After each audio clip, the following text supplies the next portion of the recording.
Today, I'm building the strongest race in Skibidi Toilet history. You see, normally a race consists of normal agents, a scientist to build cool stuff and usable technologies, a titan, a special male agent, a special female agent, a large agent, and a mystery character that only a few races have. But that's a problem we'll save for the end of the video. I'll go through every race category and pick only the best of the best in each one. At the end of the video, we'll be left with a race so strong that they would easily overpower everyone. I mean, not even all 13 races combined would be able to stop them. Well, maybe. Okay, let's begin by choosing our normal agent. For this category, I think there are only 3 possible options. The first are the cameramen, who using their technologies could dominate every one of their opponents. But yeah, just like I said, they use technology and heavily rely on it too, since they are quite weak from a normal standpoint. Another option is the TV men, who are undoubtedly stronger than the cameramen. This is obviously due to the fact that every member of their race can use light rays and teleportation abilities. If we have a lot of these guys on one team, they are surely going to come out on top. The pencil race is also one to consider due to their broken abilities, but because they lack physical strength and are a bit too fragile, they don't register. Another thing I want to say is that I could have gone for the clock or computer agents, but it seems they are all elite members with crucial roles to play. So for regular men, I would go with the TVs. Okay, it's obvious that we are off to a great start. However, there are still 5 positions to cover, and the next one is the large agent. Throughout every fandom, we've seen that most of the large agents have immense physical strength. This is for the sole purpose of covering the buff aspect that the normal agents lack. Also, it is worth mentioning that they have all the basic abilities of their race in a heightened way. However, there are some of them that take it to the next level as they have special powers that make them even stronger. For example, the large TV man, who not only could use an entirely different ray type, the white ray, but could also transition his TV parts to speakers. Yeah, the extra TV part thingy is another cool feature as well. Other characters with impressive abilities and showings are the large clockman, the pencil bouncer, and the large computer man. The reason I added the large clockman is because of his energy. We saw that even the little he transferred to the pencil bouncer was somewhat of use, I would say, even though it was off screen. Okay, that was unnecessary, but you know what isn't? Your subscription to this channel. I'm planning on doing a Q&A when we hit 30K and we are almost there. If all of you watching subscribe, who knows, that might just be my next video. Anyways, the pencil bouncer is known for his incredible strength. He uses a hammer, and by slamming it into giant pencils shoved into the ground, it causes pencils to shoot up in different spots, which would be very useful in taking down regular agents and even giants too, as we saw in the Multiverse episode 28. The large computer man has the ability to hack and control his victims, and just like every elite computer man, he could download weapons and use advanced technology. Honestly, it's pretty difficult to pick between these 3, but that's not a problem because we have one person who is so much stronger than all of them, and that is none other than C-Pen. Although he doesn't possess any flashy powers like the others, his intelligence is truly worth noting. He has machine guns for attacks and eye lasers too. However, that's not the main reason that makes him the top. You may consider this cheating, but C-Pen, in the recent episodes of DOMSTUDIO, also has the Counter Titan under his control, which means we now have access to the Counter Titan. Judging by his power level, we are already going to dominate a lot of races with these 2 alone.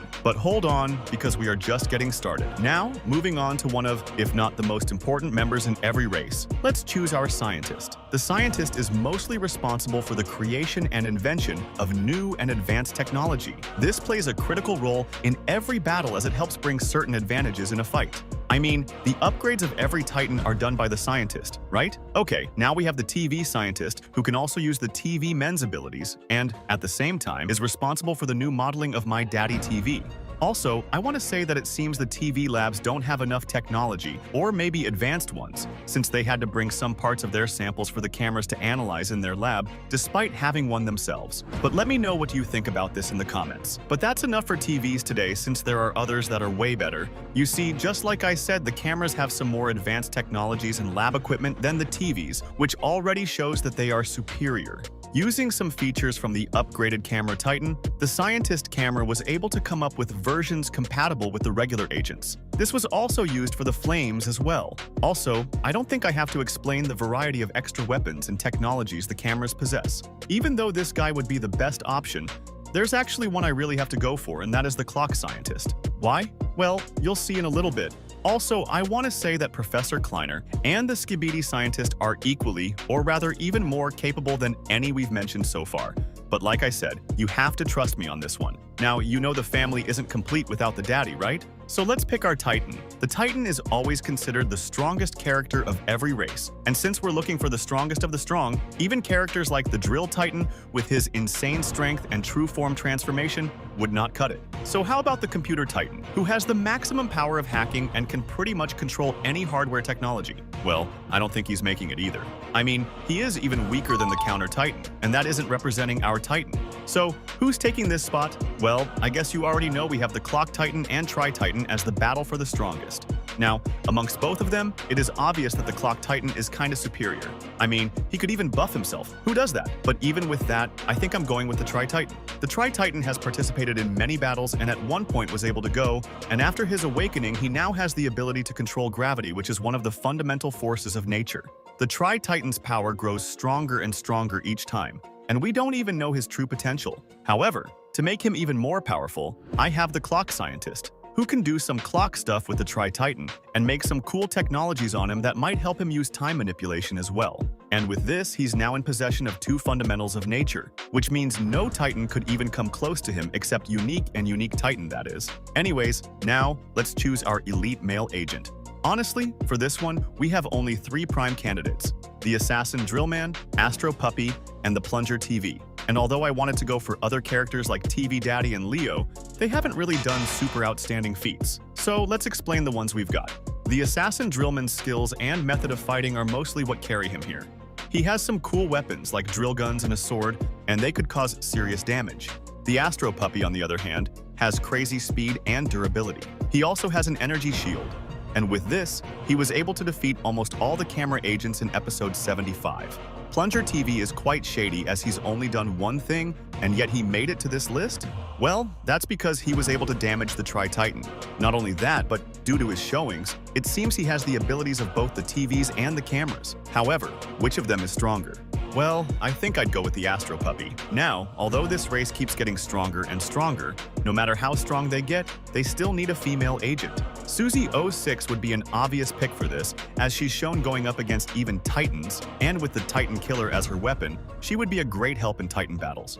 She's also kinda smart, or rather, she should be, as she has all these tech thingies, I don't know. However, it's kinda difficult to pick between her and Clockwoman, who recently has shown really impressive things. Using her time gun, she could stop opponents in time, and it's crazy to see that it even works on Titans. She can reverse time to heal her teammates, which makes her feats and importance better than 06. Drill Woman and TV Woman are worth considering, but nah, I'd still go with Clockwoman. And finally, let's choose our special character. Now, there's a lot of powerful candidates, but let's just mention the strongest. First, we have the Commander, who has great physical strength and insane speed. He's capable of bypassing time stop, and with such movement inside a time dome where you ought to be stopped in time, his speed should be up to light speeds, and his overall power is just ridiculous. Someone with similar power is, of course, the Necromancer. The Necromancer is a broken character that has the power to possess any of his opponents. Being a Necromancer, he has access to souls, and with this, he's considered immortal. Well, kinda. However, one of the most deadly things about him is his endless army and ability to raise the dead by soul manipulation and turn them into his army. He also has poor Jimmy under his ranks, and with someone like G-Man there, you know his squad is no joke. However, our pick for this video, and someone who would totally destroy these two, is the future Clockman. Normally, I shouldn't have to explain how crazy this guy's power is. Bro is straight up throwing punches like he's Goku in the multiverse. Obviously, he's the strongest amongst them, and he's my pick. And there you have it.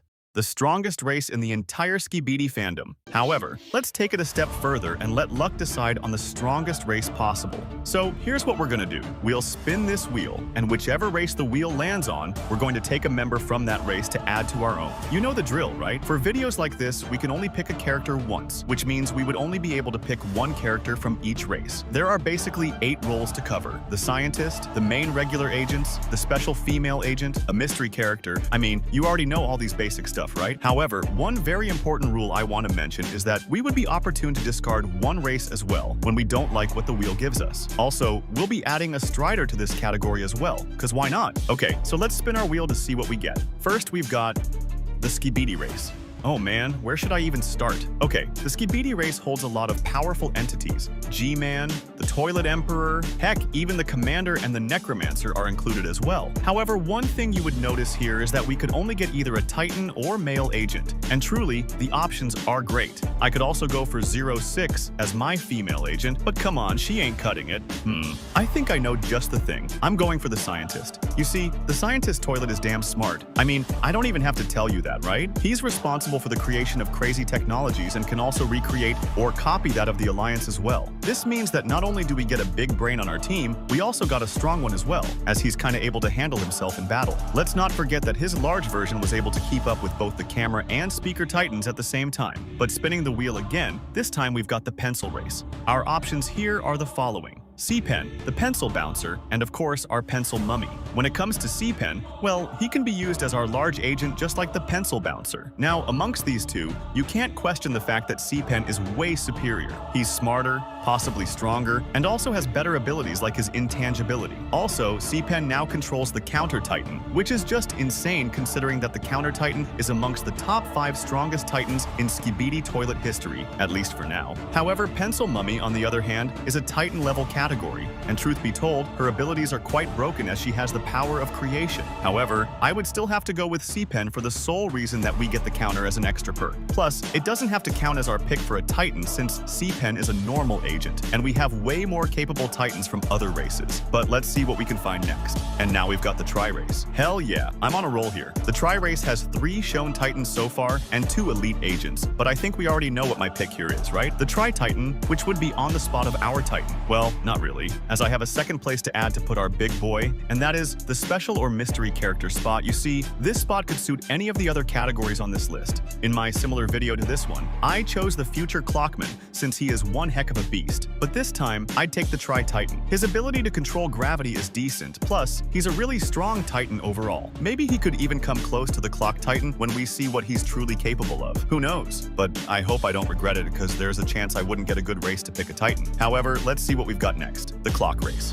I don't even know what to say. First try, now clock. Dang, I'm really lucky. You know, you could get lucky too by subscribing to the channel. Okay, that line didn't make a lot of sense, but still, you gotta subscribe, folks. Anyways, from the clocks, we're only going to go for their Titan, cause why not? I mean, this is our last shot to pick a good Titan since we scrapped Jimmy earlier in the video. So now, which Titan should I go with? Sinister or the Clock Titan? Well, obviously, Sinister is a great choice since he has better experience, a more refined and stronger ability, and heck, he could stop a freaking galaxy. However, due to the fact that we haven't seen my boy in action yet and we haven't seen a lot of feats from him, I would have to go for the OG Clock Titan. And even he is really no joke. He has all the basic abilities of the clocks in a much heightened way. He was able to revive multiple Titans from sheer death.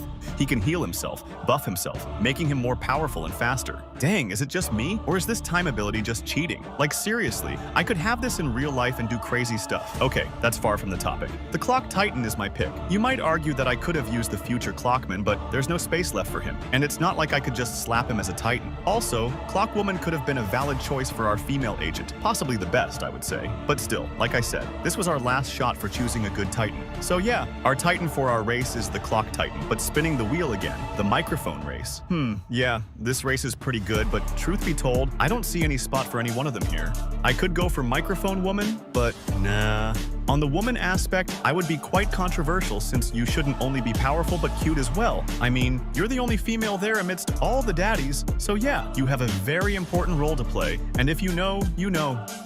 The Sonar Titan is also a decent pick, but again, we have already chosen a Titan, so yeah, I guess we have to apply one of the rules here and skip this race. Well, that was frightening. Who knows what the wheel is going to give us next? The Drill Race. Interesting. Well, the members we should be considering here are either the Assassin Drillman for the male agent, or we could use Drill Woman for our female agent. Let's see which option is actually the best. When it comes to the Assassin Drillman, his combat abilities as well as melee skills are off the charts. In his first appearance, he defeated a Cyclops mutant almost instantly. He was also able to defeat 6 Skibidi mutants all at the same time and could jump through cars like it's nothing. He uses the regular weapons of the Drillmen as well as a sword, and to top it all off, he fought against Williams, one of the Zeros with the most broken abilities, and still came out victorious. Honestly, he is amongst the top tier male agents in the entirety of Skibidi Toilet. So yeah, he's a really really good candidate. Now, how about Drill Woman? Well, she's also a skilled fighter, able to defeat very powerful mutants in the series. She has drill tentacles that help with quick navigation and could also be useful for other aspects as well. Plus, she checks the spot in the other aspects as well. However, despite the Gaiet, I would still go for the Assassin Drillman. Spinning the wheel again, and now it seems we've got my race, the camera race. There are 3 categories left: the female spot, the regular agents, and the Strider. Okay, let's be real. The cameras suit all of these. As a regular agent, their sheer number and adaptability on the battlefield are outstanding and shouldn't be taken lightly. They could easily overpower any race, and they are also very versatile. So yeah, is this a go? Well, let's see the other categories. On the female agent, camera woman? I can't put her in danger, so it's a no-no. I told you I'd be controversial on this one. How about the Strider? The camera Strider is definitely one of the most powerful in the fandom, as it can launch some devastating attacks. They are so potent that they take down even extremely large enemies. They are also very durable. Honestly, I have to put luck on this one. Should I go for the regular or the Strider? Well, I would go for the Strider, since they are the only race left here that has a good and powerful one. So I take the Strider from the cameras. 6 members down, 2 to go. The TVs. Should I go for the female or the regular agents? Well, honestly, I don't know. Because when it comes to the regular TV men, they possess all of the abilities of their Titan, but only in a small portion. This includes teleportation, blades, which aid in their melee fighting, and obviously, they could use the ray as well. However, it's quite uncertain if they could use all types of rays, but even at that, this should be my choice. Well, not until I had to cheat and spin the wheel again, only to find out that I got the Astro race. And man, I don't like this lady. Yeah, say what you want, little Jimmies, but still, I'm far from being her simp. She's just not cutting it, so I'd take TV Woman for our female agent. Also, it's not a bad pick as well. She has decent powers and also recently got upgraded, meaning all her basic abilities and what she can do would be magnified. Now, this also means that I would be taking the Astros for my regular agents. Oh man, I really wanted to choose Counter's balls, but I guess the wheel knew my balls couldn't match that, so yeah, that's fair enough. Okay, seriously now, the Astros as a regular agent is nuts. I mean, these guys' destructive power is on a whole other level. They are fast, durable, and also, they can fly. Yeah, it was unexpected, but it turned out to be perfect. Click on this video next to see what happens if the drill race replaced the TVs in the OG series. Go on, click it.